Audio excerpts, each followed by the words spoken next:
Assalamualaikum warahmatullahi wabarakatuh. Kembali lagi dengan channel YouTube saya, Jihan Fadilah. Nah, pada video kali ini kita akan membahas mengenai peranan latar terhadap perkembangan watak tokoh dalam novel yang berjudul Novel Saraswati Si Gadis Dalam Sunyi karya A.A. Nafis. Nah, langsung saja kita masuk ke video pembahasannya. Novel Saraswati, Si Gadis Dalam Sunyi adalah novel yang menceritakan secara detail perjuangan Saraswati yang tidak pernah menyerah. Cerita haru yang didominasi oleh tokoh utama yaitu Saraswati yang begitu tegar dan tidak pernah menyerah dalam menginspirasi teman-temannya. Nah, sebelum itu kita harus mengingat kembali tentang apa sih itu latar dan watak tokoh. Nah, jadi latar tidak hanya merupakan penjelasan statis mengenai tempat kejadian, suasana, dan waktu peristiwa berlangsung, tetapi latar juga bersifat dinamis.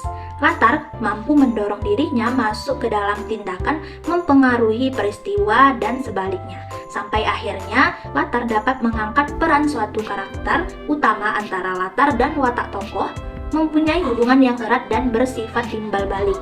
Misalnya pada suatu cerita ditampilkan latar tempat yang tenang dan aman, maka akan memunculkan tokoh yang kreatif, tokoh yang bersifat lemah lembut dan penyayang.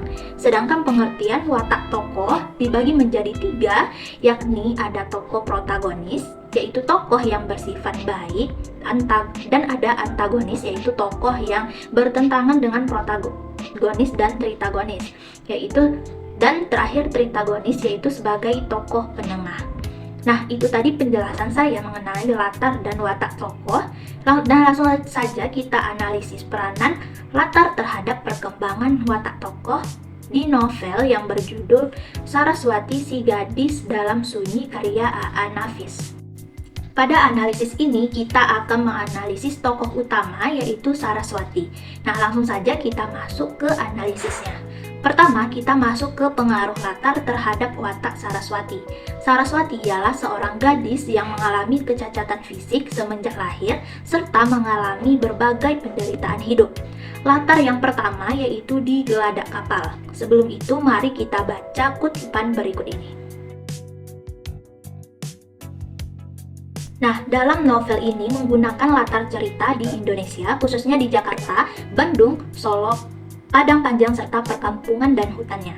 Tokoh Saraswati yang sebelumnya mengalami kasih sayang dari keluarga di Jakarta serta hidup berkecukupan, harus hidup sebatang kara serta harus dapat menyesuaikan diri dengan lingkungan yang baru di Padang Panjang. Nah, latar di geladak kapal tersebut ialah ketika ia dan pamannya di perjalanan menuju ke Padang Panjang meninggalkan kota Jakarta yang telah memberi tempat cinta kasih sayang dari keluarganya. Ketika ia berada di geladak kapal ini, ia mendapatkan pengalaman yang mana ada penumpang bisu yang menjadi cemoohan penumpang lain. Saat itu Saraswati bertekad dan berkeinginan untuk menjadi orang bisu dan tuli yang hebat. Dan dari sinilah peranan latar terhadap watak tokoh oleh Saraswati. Selanjutnya, latar yang kedua yaitu di Padang Panjang di rumah Paman Angah. Nah, di Padang Panjang ini, tepatnya di rumah Paman Angah, Saraswati mulai menyesuaikan dirinya terhadap lingkungan sekitarnya. Di rumah Paman Angahnya, inilah Saraswati belajar mengembalakan itik dan juga kambing. Juga Saraswati belajar untuk membaca yang dibantu oleh Busro, anak Paman Angah. Dan juga Saraswati diikutsertakan belajar menjahit, menyulam, dan merendah pada Umi Ros. Meskipun mengalami berbagai kesulitan, berkat kesabaran dan ketekunan, ia berhasil. Nah, dari sinilah Saraswati mengalami perkembangan watak atau sikap pantang menyerah dan bersemangat menjalani kehidupannya, seperti layaknya gadis-gadis lainnya yang memiliki kelebihan fisik. Dan dari sinilah peranan latar terhadap perkembangan watak tokoh oleh Saraswati.